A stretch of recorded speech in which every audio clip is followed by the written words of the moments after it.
Some friendships feel like home, until you realize that home has always been chaos. What you thought was love, support, or loyalty might be something deeper and far more dangerous. This is how trauma bonds can disguise themselves as friendships. What is a trauma bond? A trauma bond is a strong emotional attachment formed through repeated cycles of abuse, manipulation, and emotional highs and lows. It's not always romantic. Friends can get trapped in it too. You bond not because the connection is healthy, but because your nervous system is hooked on the roller coaster. The bond that feels unbreakable. This type of bond feels impossible to leave, even when it's hurting you. You might feel loyal, obligated, or like you owe them. They've seen your darkest moments. You've been through hell together. But that doesn't always mean they're good for you. Signs you're in a trauma-bonded friendship. You feel guilty for wanting space. If asking for distance makes you feel like a bad person, ask yourself why. In healthy friendships, space isn't a threat. In trauma bonds, space feels like betrayal. But you walk on eggshells. You censor yourself. You avoid topics. You're scared they'll get upset, twist your words, or suddenly go cold. That's not friendship. That's emotional control. See, they play the victim every time. Every disagreement turns into a guilt trip. You end up apologizing even when you did nothing wrong. They know how to flip the script. Trauma bonds versus real friendship. Real friendship allows room to breathe. It grows from mutual care, respect, and accountability.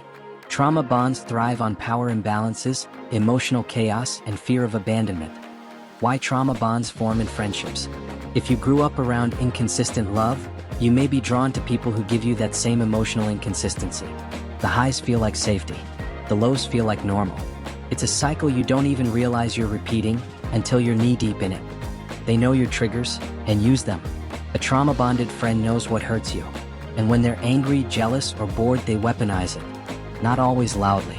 Sometimes it's just a sly comment, a passive dig, a look. But it cuts. You keep explaining yourself. In healthy friendships, you don't have to beg someone to understand you. You don't have to over-explain. You don't feel like you're on trial.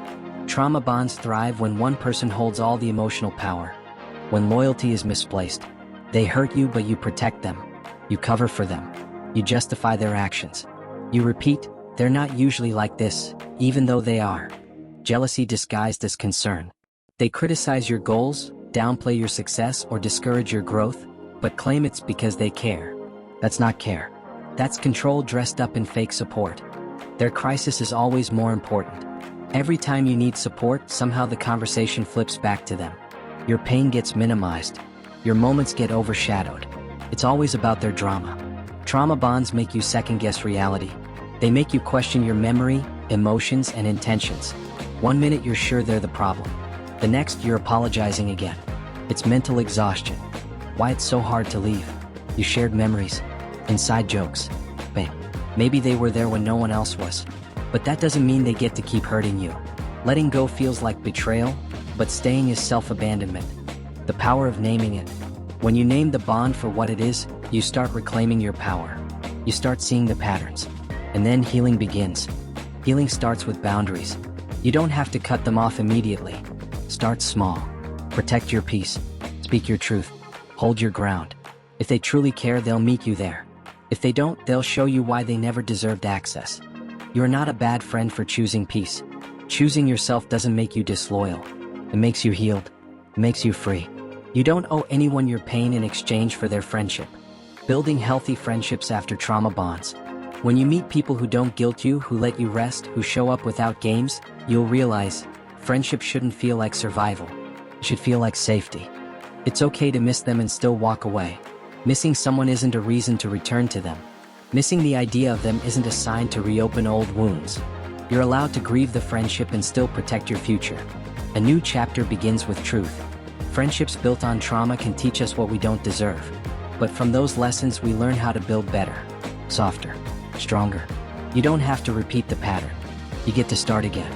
You deserve friendship that doesn't leave you drained. Love that doesn't confuse your nervous system. Connection that doesn't require pain.